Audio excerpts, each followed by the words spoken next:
આ એવા ઘૂઘરા છે કે જ્યારે ચાલુ થયા ને ત્યારે આનું કોઈ નામ જ નહોતું, પણ ધીમે ધીમે એટલા ફેમસ થઈ ગયા કે આ કપિલના ઘૂઘરા તરીકે ફેમસ થઈ ગયા છે અમદાવાદની અંદર. આખા અમદાવાદની અંદર આટલા ઘૂઘરા કોઈ નહીં વેચતું એની ગેરંટી. અને આનાથી ટેસ્ટી ઘૂઘરા મેં હજુ સુધી નથી ખાધા.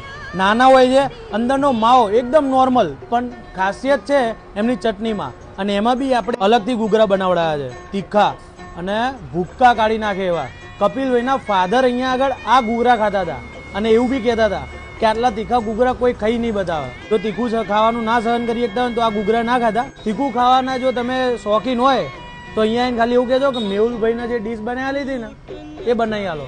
ભાઈ ડીશને શું પ્લેટે પ્લેટો ઉલારે છે અને બલ્કની અંદર ઘૂઘરા બનાવે છે. આવા ઘૂઘરા ક્યાંય નહીં મળે ભાઈ. જો ખાવા હોય ને તો પહોંચી જ જજો. ચાંદલોડિયા બ્રિજની નીચે જ છે કપિલભાઈના ઘૂઘરા. હવે તો નવું બનાવી દીધું છે. ભડાકા ઘૂઘરા છે ભાઈ, ભડાકા ઘૂઘરા.